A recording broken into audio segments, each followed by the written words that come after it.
बुआ गांव में दो जुड़वा भाई रहते थे। एक भाई का नाम अरुण और दूसरे भाई का नाम भीखू था। अरुण बहुत चतुर था तो भीखू बहुत ही सीधा साधा। उनकी माँ के गुजरने के बाद अरुण ने बड़ी चालाकी से सारी जमीन अपने नाम करवा ली थी, लेकिन भीखू ने इसका कोई विरोध नहीं किया क्योंकि भीखू एक चित्रकार था, इसलिए वो अपनी ही दुनिया में खुश था। लेकिन अब अरुण भीखू को घर से भी बेदखल करना चाहता था। सीमा, बस ये घर किसी तरह मेरे नाम हो जाए, उसके बाद तो सब कुछ हमारा ही होगा। हाँ ठीक है, जल्दी से कुछ कीजिए और इस आफत को यहाँ से दूर कीजिए। सीमा, इतनी जल्दबाजी भी ठीक नहीं है। हमें कुछ ऐसा करना होगा ताकि किसी को शक भी ना हो और भीखू से जान भी छूट जाए। आप सिर्फ कहते हैं लेकिन करते कुछ भी नहीं। वो तो मैं थी, तभी तो सारी जमीन हमारे नाम पर हो गई, नहीं तो आपसे उम्मीद करना तो बेकार ही है। हाँ। सीमा, मुझ पर भरोसा रखो, मैं सब ठीक कर दूंगा, लेकिन तब तक तुम भीखू से जरा प्यार से बात करना ताकि गांव वालों के साथ साथ भीखू को भी शक ना हो। ना नृत्य जानू, ना जानू ज्ञान, ना ही कोई दूसरी चीज की है जानकारी। इस मोह माया की दुनिया में चित्रकारी ही है एक मेरी बीमारी। अरे वाह भीखू वाह, जितनी अच्छी तुम्हारी चित्रकारी है उतनी ही अच्छी तुम्हारी शायरी भी है। वाह वाह वाह वाह वाह वाह। भैया, सब माँ सरस्वती की कृपा है। पिताजी के जल्दी गुजरने के बाद मैं तो पढ़ नहीं सका, लेकिन मैं एक चित्रकार बन गया। घर का खर्चा चलाने के लिए मैं रद्दी कागज भेजता था, लेकिन कौन जानता था एक दिन उसी कागज में अपने आप को ढूंढ लूंगा। ये तुमने सही कहा, लेकिन अरुण मुझे सही नहीं लगता है। तुम तो जमीन खो ही चुके हो, थोड़ा सावधान रहना वरना ये घर भी हाथ से चला जाएगा। मुझे सब पता है, लेकिन बेचारा अपनी पत्नी के सामने करे भी क्या। और दूसरे पतियों की तरह अरुण भी अपनी पत्नी के सामने बेबस है। बात कहीं ना कहीं सही है तुम्हारी। खैर, मेरी तस्वीर कहाँ तक पहुँची है? लो, तुम्हारी तस्वीर तैयार हो गई।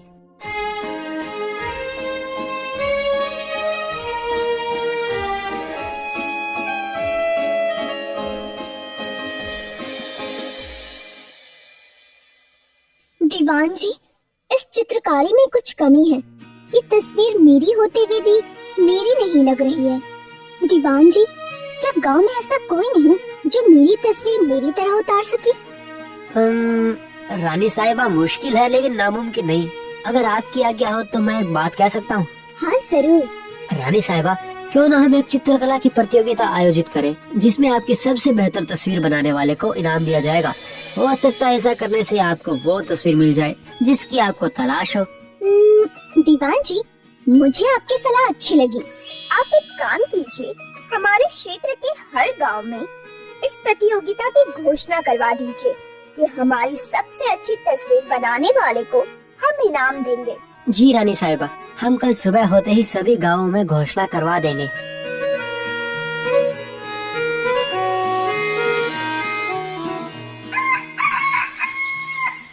रानी के आदेश के मुताबिक हर गांव में इस प्रतियोगिता की घोषणा करवा दी जाती है, जिसमें भीखू का गांव भी शामिल होता है।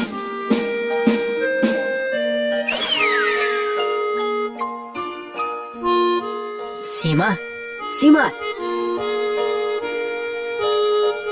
क्या हुआ? मैं अभी अभी सुन के आ रहा हूँ। 2 दिन बाद राजमहल में एक चित्रकला प्रतियोगिता होने वाली है। इस प्रतियोगिता में जो भी रानी साहिबा की सबसे अच्छी तस्वीर बनाएगा उसे इनाम मिलेगा। अरे, आप तो ऐसे खुश हो रहे हैं जैसे आप इस प्रतियोगिता में हिस्सा लेकर इसे जीत ही लेंगे। अरे तुम समझे नहीं, अगर भीखू हिस्सा ले तो वो जरूर जीतेगा। हाँ, तो इसमें हमारा क्या फायदा? इनाम तो उससे ही मिलेगा ना। अब मैं तुम्हें कैसे समझाऊं? देखो, इनाम भीखू का होगा लेकिन इनाम लेगा अरुण, और वो कैसे करना है वो मुझ पर छोड़ दो। लेकिन क्या फायदा? भीखू को किसी भी प्रतियोगिता में जाना अच्छा नहीं लगता। तुम एक काम करो, जल्दी से भीखू का पसंदीदा हलवा बनाओ, उसके बाद मैं उससे बात करता हूँ। ठीक है।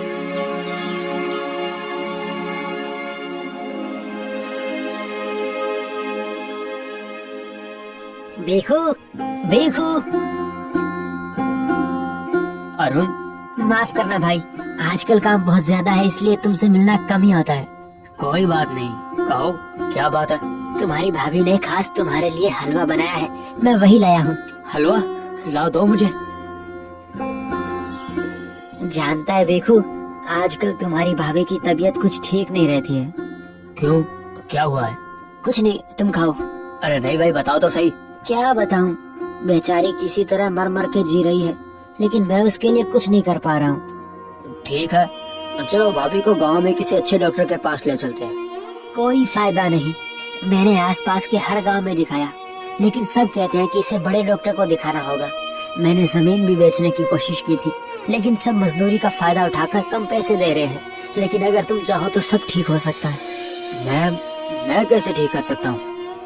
सुना है कि राजमहल में कोई चित्रकला प्रतियोगिता है, जो जीतेगा उसे ढेर सारा इनाम मिलेगा।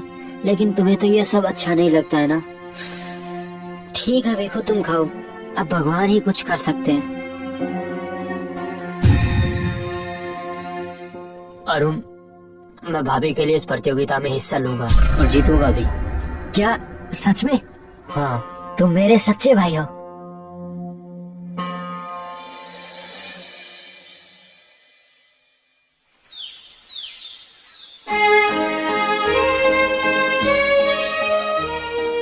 दो दिन बाद प्रतियोगिता शुरू होती है। गांव वालों के साथ अरुण और उसकी पत्नी भी थी। अलग अलग गांवों से कई नामी चित्रकार आए हुए थे। रानी साहिबा अपने प्रांगण में बैठी थी और सारे चित्रकारों के साथ भिखू भी रानी साहिबा की तस्वीर बनाता है। करीब कुछ घंटे बाद प्रतियोगिता खत्म होती है। तभी अरुण भिखू को बेहोश करने के लिए लड्डू लेकर आता है और फिर चुपके से भिखू को बुलाता है। क्या हुआ अरुण, सब ठीक तो है? हाँ, सब ठीक है। वो तुम्हारी भाभी आज देवी माँ के मंदिर गई थी। मैं ये प्रसाद लाया हूँ, तुम इसे जल्दी से खा लो, देखना तुम ही जीतोगे। ठीक है। इसके बाद भिखू लड्डू खा लेता है और कुछ देर बाद बेहोश हो जाता है।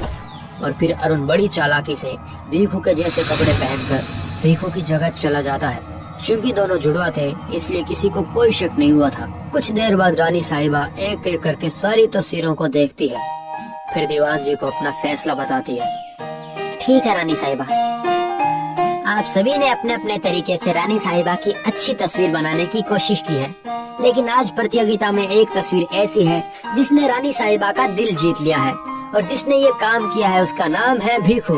भिखू, यहाँ आओ।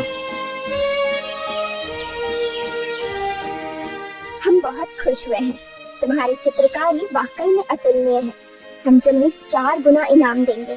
ठीक है रानी साहिबा, मुझे जल्दी से 4 गुना इनाम दे दीजिए, मैं उसके लिए कुछ भी कर सकता हूँ।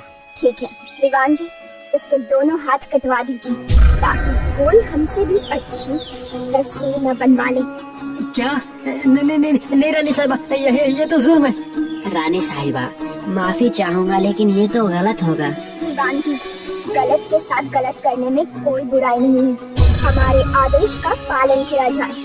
तभी कुछ सैनिक आते हैं और अरुण को पकड़ लेते हैं। ये देखकर सीमा आती है और अरुण को छोड़ने के लिए गुहार लगाती है, और अरुण गिड़गिड़ाने लगता है और रोने लगता है।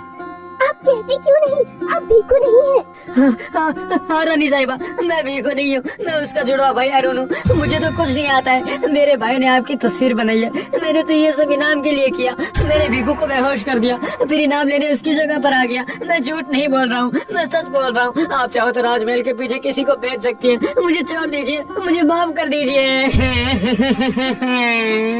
हमें तो तुम्हारा हाथ देखकर ही शक हो गया था कि तुम झूठ बोल रहे हो, इसलिए हमने सच जानने के लिए ये सब किया। लेकिन अब हाथ नहीं, तुम्हारी जुबान कटेगी। झूठ के लिए इससे बेहतर इनाम और क्या हो सकता है? ले जाओ इसे। अरुण और सीमा को नकारते हुए सैनिक अरुण को ले जाते हैं, और कुछ सैनिक भिखू को बेहोशी की हालत में लाते हैं और उसके होश में आते ही उसे ढेर सारा इनाम देते हैं। लेकिन माफ करना रानी साहिबा, मैं ये इनाम नहीं ले सकता। क्यों, क्या बात है? रानी साहिबा, आज इस इनाम के बदले मेरा भाई मुझसे दूर हो गया। आपने मेरी चित्रकारी की सराहना की, मेरे लिए यही काफी है, लेकिन मैं ये इनाम नहीं ले सकता। भिखू, मैंने तो अरुण को उसके कर्मों की सजा दी है। हाँ मैं जानता हूँ, लेकिन आज उसके साथ जो भी होगा उसका जिम्मेदार मैं हूँ। फिर आप मुझे भी सजा दीजिए। भिखू, तुम कोई साधारण इंसान नहीं हो। मैं एक शर्त पर अरुण को माफ कर सकती हूँ, अगर तुम ये इनाम के साथ मेरे विवाह का प्रस्ताव भी स्वीकार करो। मुझे मंजूर है, लेकिन मैं हमेशा साधारण बनकर ही रहना चाहूंगा। ठीक है। इसके बाद अरुण को छोड़ दिया जाता है। अरुण और सीमा को अपनी गलतियों का एहसास था, लेकिन इससे पहले कि वे लोग माफी मांगे, भीखू ने उन्हें माफ कर दिया था।